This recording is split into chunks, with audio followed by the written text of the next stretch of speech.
আজ আমরা সেটব্যাক নিয়ম অনুযায়ী জায়গা ছেড়ে একটি আর্কিটেক্ট প্ল্যান করব এবং টেক্সট করব। সেক্ষেত্রে এটা একটি আমরা প্ল্যান। সেক্ষেত্রে আমি সামন থেকে 5 ফিট এবং বাকি 3 সাইড থেকে 4 ফিট করে আমি জায়গা ছেড়ে প্ল্যান করব।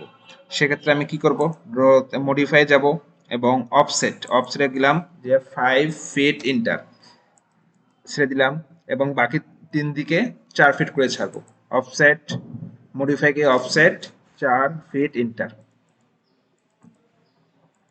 করলাম এবং ট্রিম করব। ট্রিম কোথায় আছে? মডিফাই গিয়ে ট্রিম একটা ইন্টার অথবা TR double inter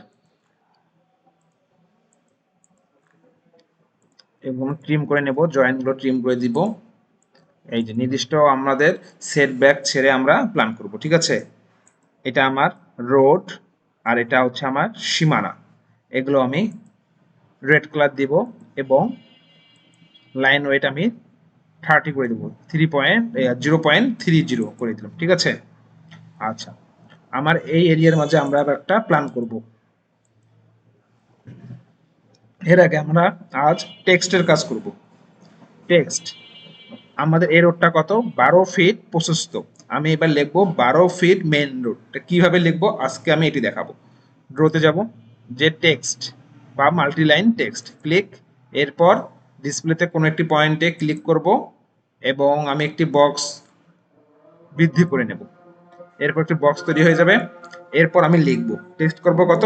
12 feet main road, MAIN main, ROAD main road. আমি যদি একটু স্পেস বেশি রাখতে চাই তা আমি রাখতে পারি। কিবোর্ড থেকে আমি স্পেস দিলাম এবং কন্ট্রোল A মানে অল সিলেক্ট।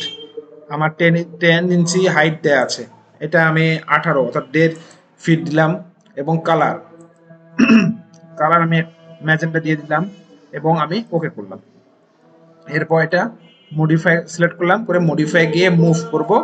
মুভ করে আমি নির্দিষ্ট একদম মিড পয়েন্টে রেখে দেব। তো সেক্ষেত্রে কি করব, মডিফাই গিয়ে মুভ, এবং আমার এখানে আসছে না সেটা কি করব, কিবোর্ড থেকে F8 বা অর্থ ওপেন করে আমি এই যে মিড বরাবর আমি বসিয়ে দিলাম, ঠিক আছে? তো আমরা এভাবে টেক্সট করব।